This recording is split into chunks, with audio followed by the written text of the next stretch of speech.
All of these books put together comes to 13,000 pages, which just so happens to be the same length as the longest book ever written. And I'm gonna read it. Artemene ou le Grand Cyrus is the longest book ever written. It was written in the 1600s, and it has over 2 million words spread over 13,000 pages. So the first problem, and there are a few, is that you cannot physically get this book anywhere, because obviously this is 13,000 pages in length. That's how long the book would be. Waterstones aren't just going to have that sitting on their shelf. And the second problem is Je ne parle pas français. This is a French book, so I'm going to have to try and find a digital version that I can read on my iPad that happens to be translated into English. We did some research, we found the full version of this book translated badly into English in PDF form so that I can read it on my iPad, which is a relief because I don't think I could carry around 13,000 pages. So, how long is it going to take? Well, let's do some maths, shall we? The average reader can read between 200 and 300 words per minute, and that means at around 2 million words long, this book should take me about 10,000 minutes, which is the equivalent of 167 hours of non-stop reading. Now, contrary to what a lot of people think, I have a life. I can't just sit and read non-stop for 167 hours. That would be 6 days and 23 hours of non-stop reading without stopping to sleep or to eat. I can't do that. But what I can commit to is 6 hours of reading every single day for 28 days. Anyway, that's the plan. I'm giving myself 1 month to get through this and to check that I actually read it and don't just skim through it.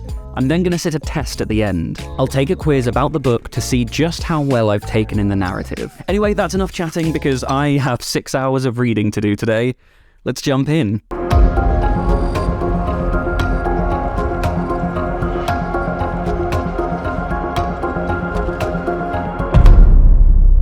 So I know I'm supposed to be reading for 6 hours today, and I'm 25 minutes in, and it's already such a struggle. I don't know if it's a bad translation, or the fact it was written over 500 years ago, or maybe it's just bad. But look at this. It's just a wall of text. It's such a struggle. I'm bored already, and I've got 166 and a half more hours of this.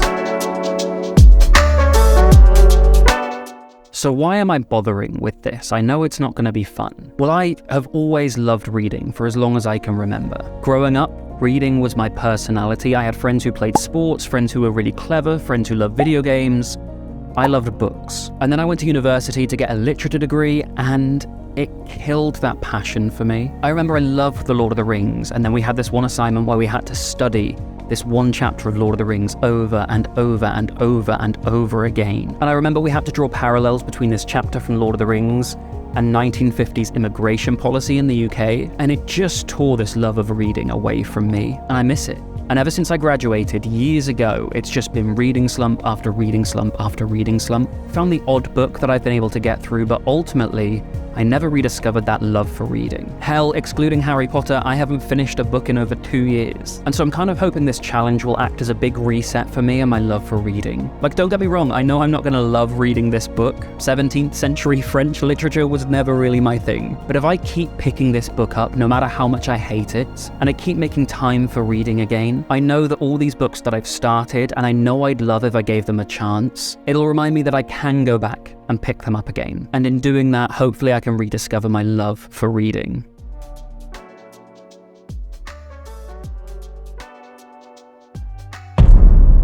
We're 4 days in. I am on page 942, mathematically to be on schedule for 28 days to finish this book. I should be at around page 1500 by now, so I'm way off the mark. I think because it's so hard to read, I'm not taking it in, and so I reread it over and over again to try and take it in, and then I have the realization over and over again, even the bits you're reading properly, you're not understanding, so why are you going back over the bits that you're not reading properly?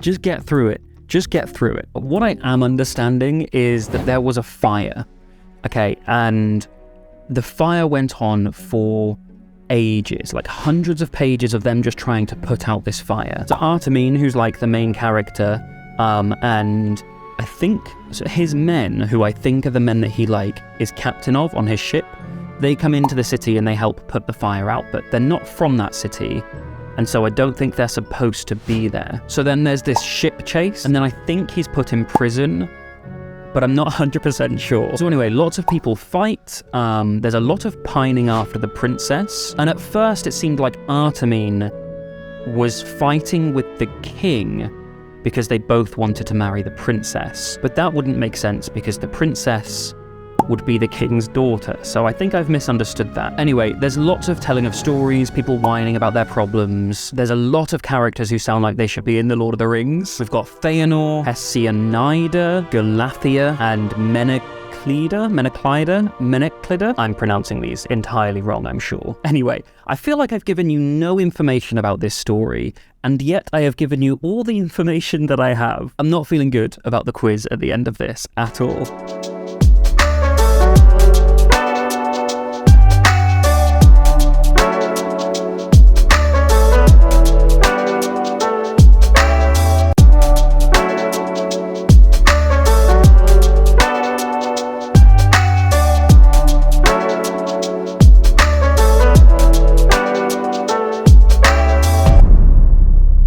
So we're a week in. I wish I could say this has been fun and that I've stayed dedicated, but I should be 25% of the way through this by now, and I am not. You see, the whole of Artemene ou le Grand Cyrus is that it's split into 10 parts, and each part is split into 3 books. Now, the parts in the books aren't all identical in length, but as a guideline, if I'm 25% of the way through, I should have 2.5 parts under my belt. I should be halfway through part 3. I'm not even finished with part 2 yet. So we're behind schedule, but I'd rather slow my pace and hate this less so that I actually finish, rather than stick to the pace, hate it, burn out, and just give up halfway through. Because I find I do that quite a lot with a bunch of different things. I tried to take up running, I pushed myself too hard, too soon, and I haven't been on a run for like a year since then. I tried to learn coding, and I read nothing else but coding books for like 3 days, and then just stopped. Same with trying to learn French. And I've tried to write a novel about 1,000 times in my life, and the same thing happens. I write non-stop for like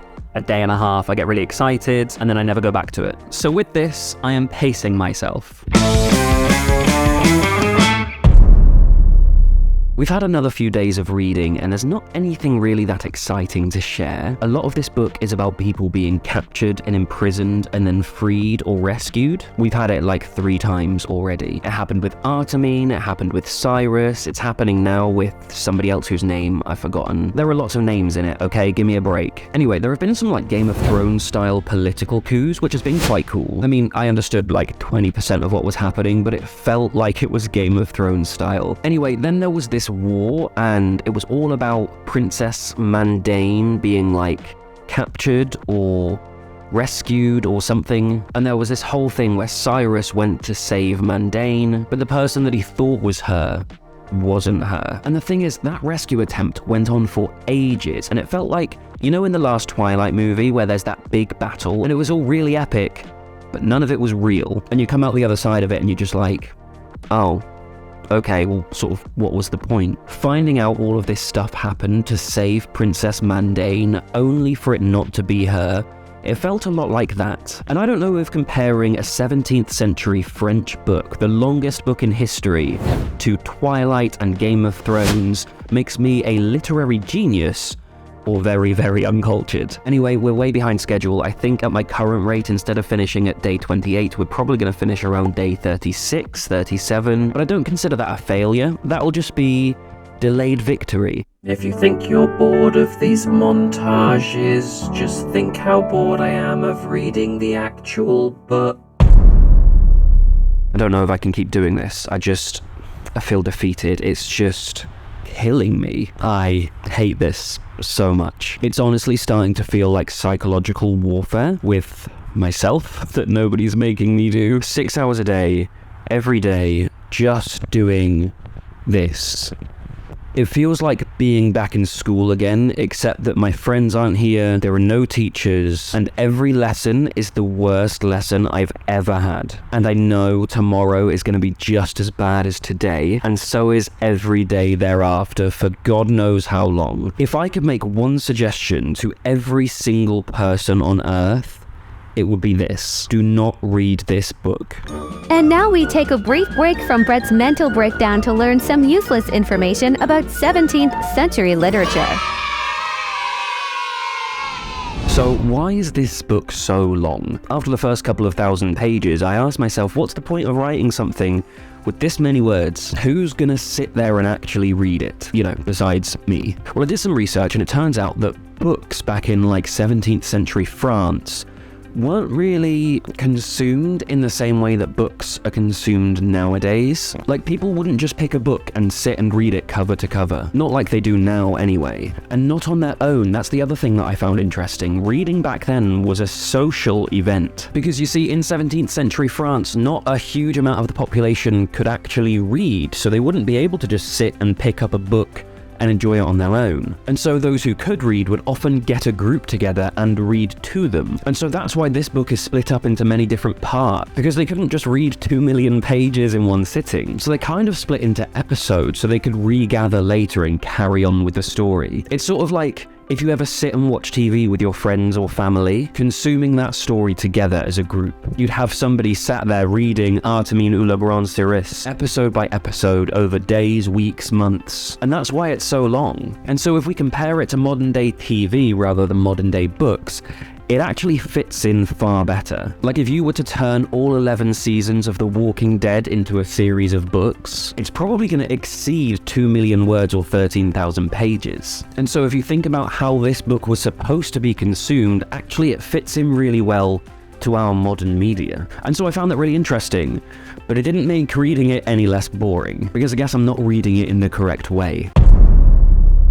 I wasn't going to do an update today because I'm not feeling fantastic, but I just had to talk about this thing that's just happened. So despite pretty much 7,000 pages from this book being about Cyrus trying to win Princess Mandane's heart, and him trying to rescue her numerous times because she keeps getting captured and moved and captured and moved. Anyway, 7,000 pages of that, and she's just written him a letter accusing him of being disloyal. I have spent 3 weeks of my life reading about how all Cyrus wants is Princess Mandane. His only motivation for anything is rescuing her. I mean, he's doing a terrible job of it, but it's all he's focused on. And now she's written a letter to him, right? And it starts like this.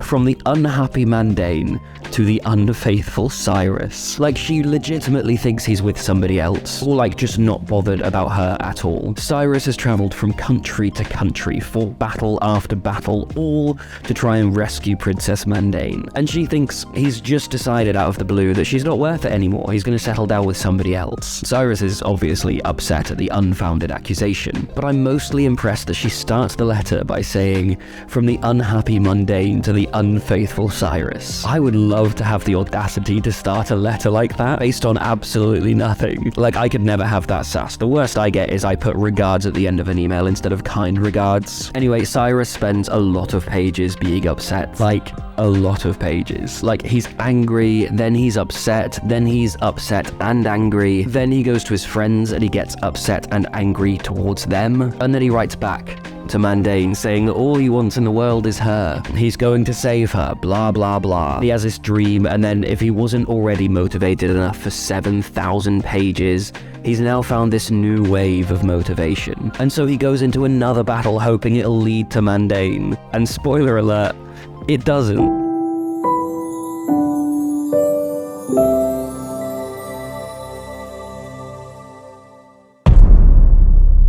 Howdy. I got sick for a while, which was bad for my body, but good for my reading progress. So, you know, it all balances out in the end. Anyway, there were a bunch of really big things that happened in the book that I couldn't make updates about because I was just dripping with mucus. You're welcome for the visual. Cyrus is Artemene, as in, he's the same person. Oh my god!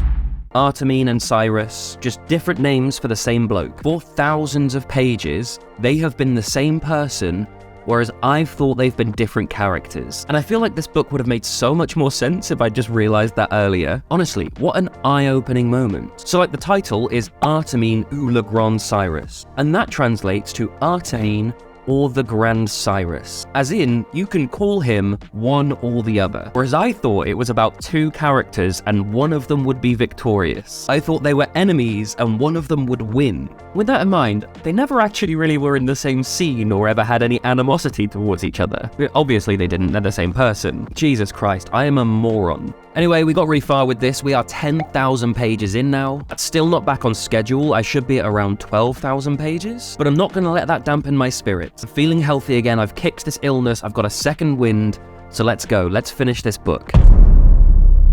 Okay, we are done. Over a month, reading 6 hours every single day to get through the longest book ever written, and overall it has taken me 35 days to finish. That was a week longer than it should have been, you know, according to maths, but, you know, you can rely on maths, it's subjective at best. Anyway, we got there and that is the main thing. Or is it? What was the point in reading the longest novel ever written if I still have no idea what happened in it? So we've got one more thing to do, and that is to take a test to figure out how well I understood this book. 110 questions to test my knowledge on Artemene ou le Grand Cyrus. I'm not expecting good things. Also, this test has been translated from French to English badly, so cut me some slack if I don't do well, okay?